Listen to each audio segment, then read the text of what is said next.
What are you eating? What am I eating every day? Is it a diet? Is it a lifestyle? I don't know. We have to make those decisions for ourselves. But I am asked a lot of times how I keep my weight off. And so let's talk about it a little bit. Um, I'm Leslie Tadlock, and this is A Tad More Living, where together I hope that we can navigate the years over 60 being more active and healthy and youthful. I hope this resonates with you. If it does, then please subscribe and like the video.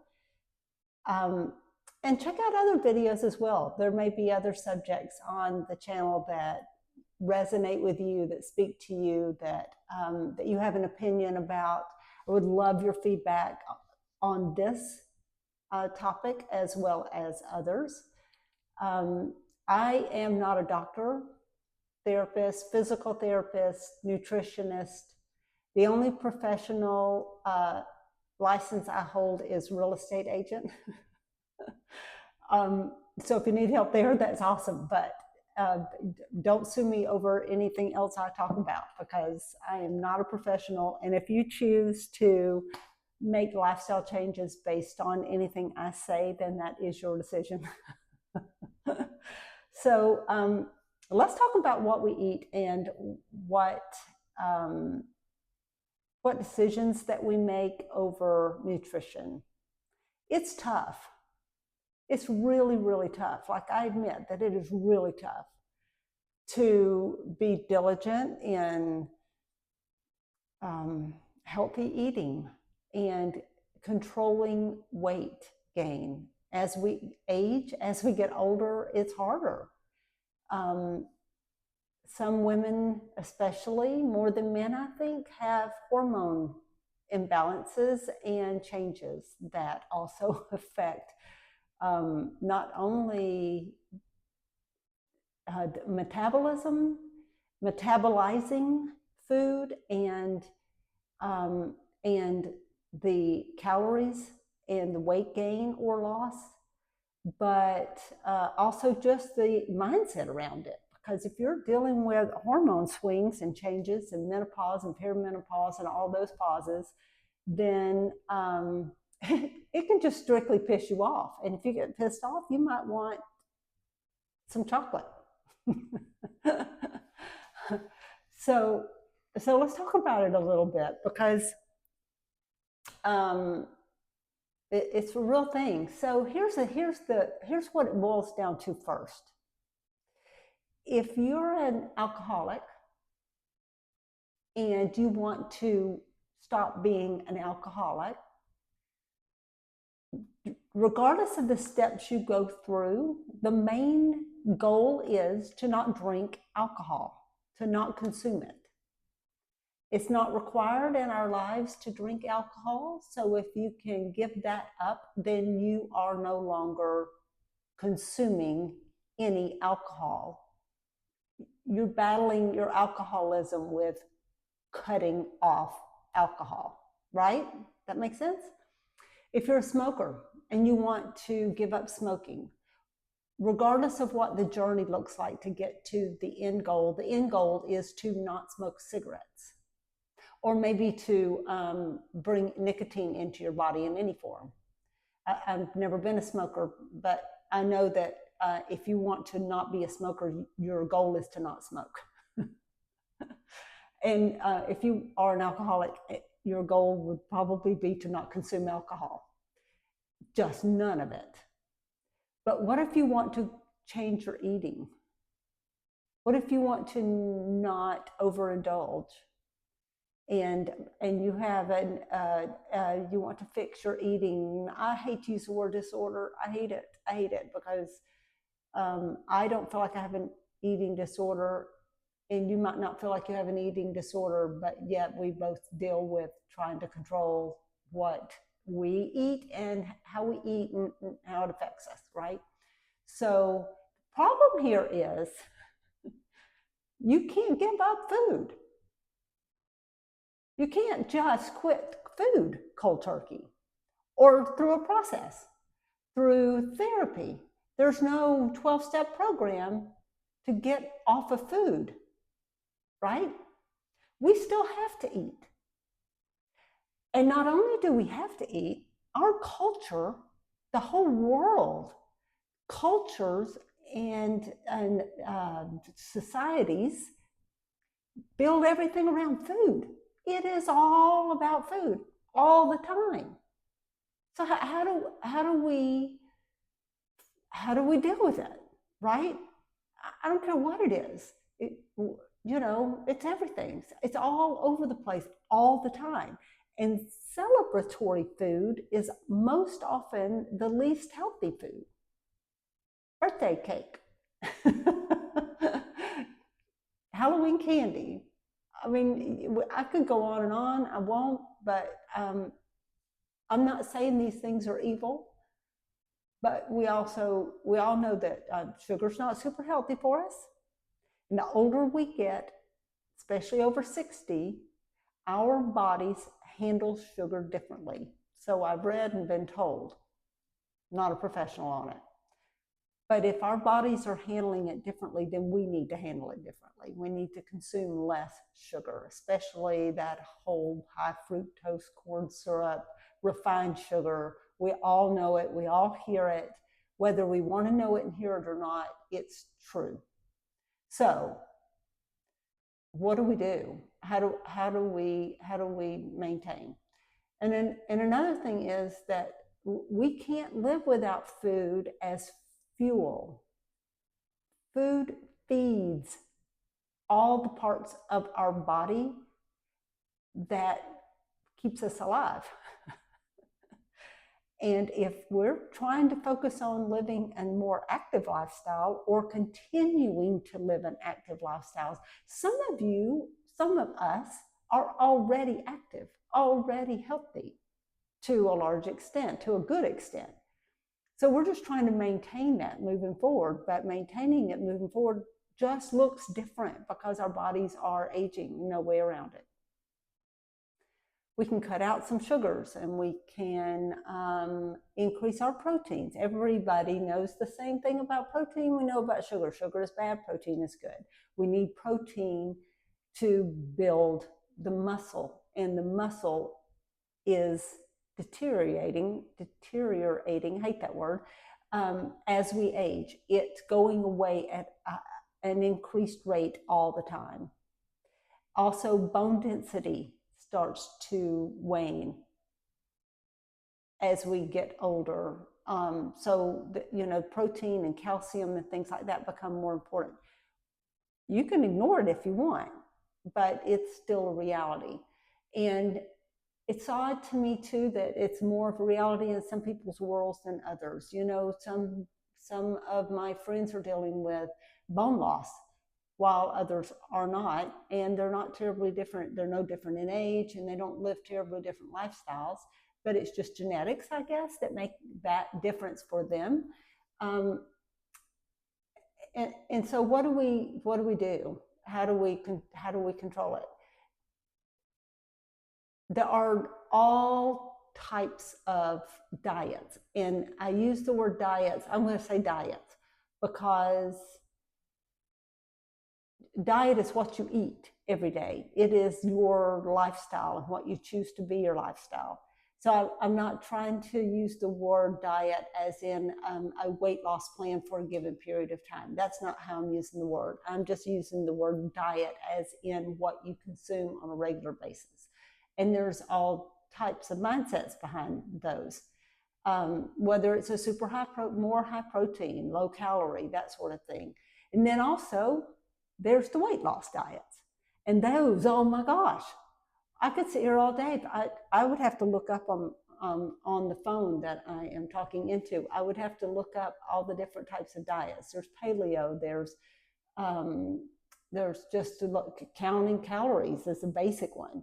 But my mind is going blank on all the different kinds of diets you can go on to lose weight, specifically to lose weight. Keto, that one just popped in my head. So how and what and how do we do it? And also, of course, physical activity plays into controlling our weight and metabolizing what we consume. So, one of the things that I do personally, I usually do it once a year, is what I have nicknamed lockdown. I don't know where I came up with the term, I have nothing to base that on whatsoever, but I just call it lockdown in my mind mainly. But it's usually a month that I lock it down. Now we know where I got the word. I guess it's in my mind. It's just like, I'm put myself in a box and I'm going to stay in it for a month and come out on the other side. But I try to eat completely lean and clean. And by lean and clean, I mean clean proteins and clean vegetables. Clean means you're not battering and frying it. And also, it's not the fattiest option. Although I would encourage you not to give up fat and eat a super low fat diet. Those have been proven to be unhealthy for some people. And consult your physician, but I don't recommend going fat-free. That was very popular in the late 80s, early 90s, going fat-free and living a very low-fat diet. And some of us did it, and some of us lost a lot of weight, but there were some health issues that were caused as a result, and they have discovered, the professionals out there that know nutrition better than I do are telling us don't go fat-free. And then there's things like the keto diet, which loads up on fats and proteins and eliminates all the carbs. And quite frankly, that's something I am not interested in either. But during my so-called lockdown, I do eliminate most carbs, except for just my cereal in the morning, which is fiber one. And I only put about that much in my coffee cup. So I've already finished my coffee and rinse it out, and I put about that much fiber one with some unsweetened soy milk in it. And it sounds terrible on paper. That sounds absolutely terrible. It's not. It's not terrible. It's actually pretty good. I've tried other brands, the off brands of that same cereal. They're terrible. I don't like milk. I don't know that I'm lactose intolerant, but I have IBS, and I have heard that if you have IBS, you probably are lactose intolerant as well. I just don't like milk, so I prefer a soy milk, and I just buy the organic unsweetened one, and it works for me. I'm not saying that that's perfect for you. You might prefer, a regular milk or an oat milk or an almond milk or something else, or you might just prefer a completely different kind of breakfast. There was a long period of time where I scrambled 2 eggs in the morning. That was it. I just had 2 scrambled eggs. That was back during the days when I was doing CrossFit very regularly. And then when I transitioned out of CrossFit, I went straight into boot camp, which was very similar to CrossFit, high intensity, high weight lifting type workouts. And then I went from that to Orange Theory, and it was, so I needed all that. I needed more protein, I felt like, in my diet than I do now. And so I'm just kind of doing the cereal thing. But, the fiber is important too. So that's usually my breakfast. That's my breakfast, whether I am doing my so-called lockdown or it's just a random Tuesday, because it's super low calorie, it's fast, it's easy, and it's pretty filling. I mean, I can go a couple of 3 hours without feeling like I need something else. But back to lockdown. Lean and clean with hardly any other carbs, so no breads, no sweets of any kind. I don't have a sweet tooth, so that's a little bit easier for me, and I'll come back to that. So the day would consist of a lean and clean couple meals, lunch and dinner, snacks in between, because I get hungry and I need snacks. So it's like an apple or, something like that that's not junk. No, no chips, no, not even crackers for the most part. Maybe a couple of just plain saltines. But then the main thing is no alcohol. I love cocktails.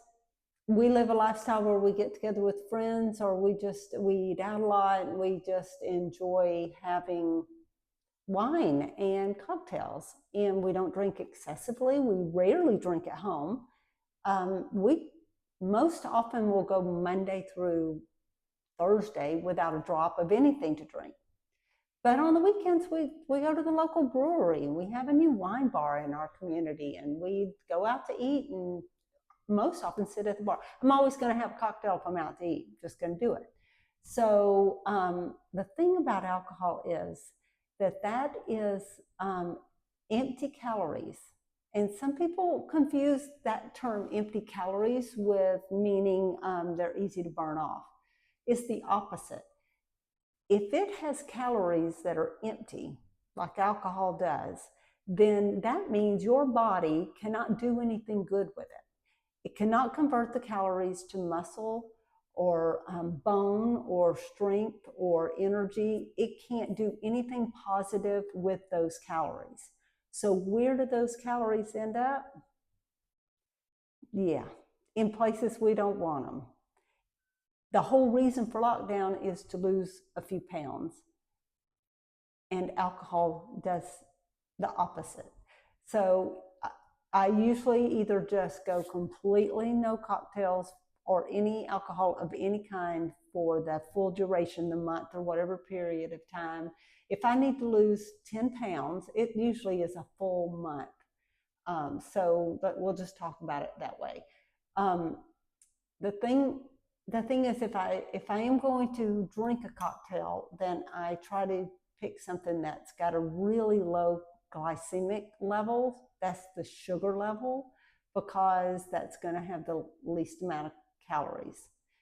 But they all have some. I don't know that you can have anything without at least 100 calories. And if you're trying to reduce your calories, 100 calories of something else that's more filling, to me, is smarter. I would rather have 100 calories of food if I'm hungry than one drink. So, it's just a trade-off. And I also find that I'm more successful faster if I eliminate alcohol completely.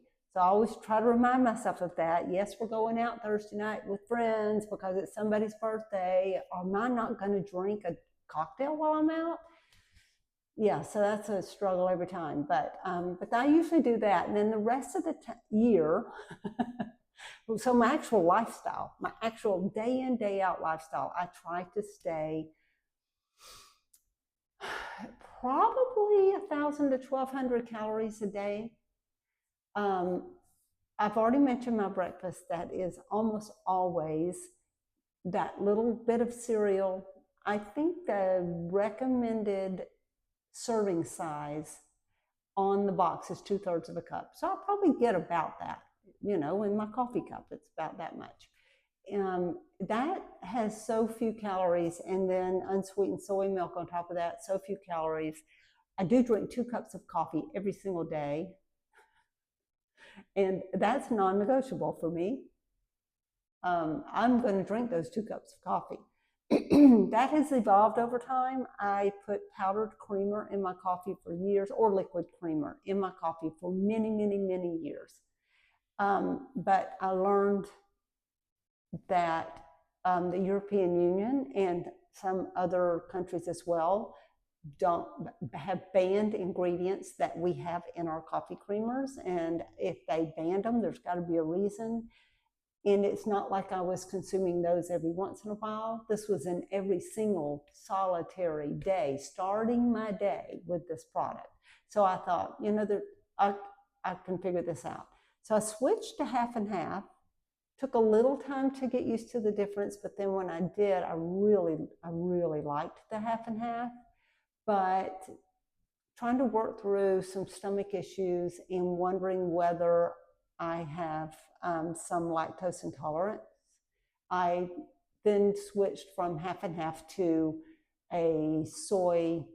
It's kind of like soy milk, but it's a soy creamer. It's a vanilla flavored soy creamer that is a non-dairy product and also doesn't have the ingredients in it that American coffee creamers have. Whatever that is out there that the European Union said we should not allow people to kill themselves with that. Americans, we're like, hey, if I want to kill myself with my coffee creamer, that's none of your business. Make me more. We have an whole cases of liquid coffee creamer in the dairy section, and we have a whole section of an aisle in the grocery store of powdered coffee creamers with these ingredients in them that other parts of the world have decided their people shouldn't be consuming. I don't know. I'm not your judge. You want your coffee creamer. I'm not going to say anything because I consumed them for years. Okay, so back to my daily routine diet. 2 cups of coffee in the morning with that. The cereal. When I don't have that cereal, I'll either eat a Greek yogurt or what's the other thing? The instant oatmeal, plain instant oatmeal. Just one packet. I do the same thing. I just put it in my coffee cup. After I've used my coffee, I drank my coffee, I put it in my coffee cup. I sit it in the Keurig and put 4 ounces of hot water in it. And there's about that much oatmeal on the bottom of that cup. And it doesn't sound like much, but then it gets me to about 10:30 when I can have some sort of reasonable snack. And reasonable snack is, there used to be an apple every single day. And at some point, I just realized I'm burnt out on apples. So I actually struggle a little bit with what kind of snack. In the summer, it's watermelon a lot. I keep watermelon in the fridge and it's delicious and it's filling enough to get me to lunch. So now we're at lunch. And I think that this is where a lot of people really struggle. I'm fortunate as a realtor to either be at home or to be not, I don't have to just deal with it going to an office and dealing with like making sure I have lunch dealt with there every day. Does that make sense? So if you still work in a career and you get up and you go to the same office every single day, preparing your lunch and having it in the refrigerator so that you eat a healthy lunch is hard. If people are busy, and so you end up going out or getting takeout or whatever that looks like. And it not only is a struggle to keep the calories in check, but it's expensive. And speaking of expensive, I'm not a Starbucks girl. I don't need any fancy drinks like lattes, none of that. If that's your vice, then I don't know what to say to you to fix it. I just know that I never got into that because I'm cheap. I am not spending $7 on some drink that I have to sit in a drive-through to get. That's just my, that really kind of blows my mind that people do it, and a lot of people do. And if you're one of them, then I don't care. But I am too cheap to spend my money on that. And so I never kind of got addicted to that whole thing. And I can see where it would be an enjoyable thing to get into. Whether you go there and you sit and you have that drink, or if you drive through and you get it and you're having it in your car, I can see where I could go down that slippery slope real easily, but I'm just too cheap. So I haven't. So for my lunch, I go through spurts of eating the exact same thing every day. Right now, I just have I bring home lettuce and cut it up and put it in a Ziploc bag. So I've got it ready to go, and I cut cucumbers. I buy the cucumbers that are in that plastic wrap. They're like long and they're already wrapped in the grocery store. And I also peel them because I love cucumbers, but I just don't love the peeling. I just don't care for that so much. So I peel them, chop them up real roughly, throw them in a bag, and keep them in the fridge. So now I've got my lettuce and my cucumber. And then I'll just add a little something different. It varies, but I put very little salad dressing on there. Oftentimes it's just oil and vinegar. If you've traveled to, I have brought up Italy a lot, I realize, in videos, and I have been other places, but Italy's got that good food, and they don't bring salad dressing. They don't ask you what kind of dressing you want. If you ask for a salad, you're going to get a bottle of vinegar and oil, and the salad is going to be amazing. And you come home and you think, that's all I need. I just need oil and vinegar. It's true. So a lot of times I do have a flavored vinegar, whether it's balsamic or we buy some other flavors. And then just we buy high quality olive oil, which is easy to come by. Everybody can easily get that. And I just put that on the salad, but I don't use a lot. And in that'll get, and I make a big salad. I mean, we're talking about stuff in a bowl that almost has no calories. So you can just eat as much of it as you want. Or you can eat just a little bit of a higher calorie thing. I'd rather have a whole lot of a lower calorie thing, my personal opinion. Hope I didn't just deafen you. So that's lunch. I went through a long time where I would eat a pouch of tuna fish just by itself or with the cut up cucumber. It's actually really good with some salt and pepper. That's all you need. But I mentioned it to my doctor, and he asked me to back off the tuna because of high metal, mercury especially, level concerns. He said, you're just, if you ate it every once in a while, it'd be fine, but to eat it every single day, it's kind of like having the coffee creamer every single day. Like you're just tempting fate at this point. So I switched to packages of chicken. It's fine for a while. I kind of bounce around. What I prefer to do is buy chicken breasts or chicken thighs, batch cook them, chop them up, have them ready, and put them on the salad or just have them with some cucumbers. That's what I prefer to do. And when I'm on top of my game, then that's my lunch. Sometimes I don't, and there's no meat at all. So that's that. Then for dinner, I mean, at this point, I haven't consumed 500 calories. Maybe I've consumed 500 calories by lunch. And if I'm going to try to stay 1,000, 1,200, maybe 1,500 tops calories, excuse me, then I can just eat a regular meal. I mean, I can go out to eat and have a regular meal off the menu. Fortunately, our restaurants with more locations, I don't know what the number is, but they're required now to have the calorie count by the dish on the menu. And I love that because you can just go into the restaurant and there's very few things on that menu that I wouldn't eat. So I just start with the least calorie thing. I look at the first 3 or 4 lowest calories, and I just pick the one I want for dinner. And they're always good, and you feel good about yourself later. But that's not every single day. Yes, we go to Mellow Mushroom and we order the house special, and we consume the whole thing. 2 of us, we consume the whole pizza and have cocktails at the same time. Absolutely, yes. I live that. That's our lifestyle. But if you keep your calorie count low, in my opinion, keep your calorie count low all the other days, then blowing it out at Five Guys, God, that's the best hamburger, isn't it? Oh my gosh, this is not sponsored by Mellow Mushroom or Five Guys. Oh, wouldn't that be cool? Oh my God, their hamburgers are so good.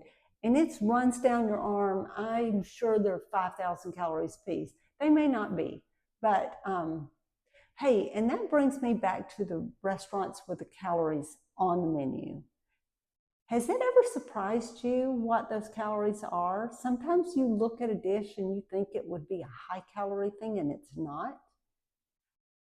A plain hamburger is often one of the lower calorie items on a menu. So don't just, it doesn't mean it's the healthiest, it's just lower calories.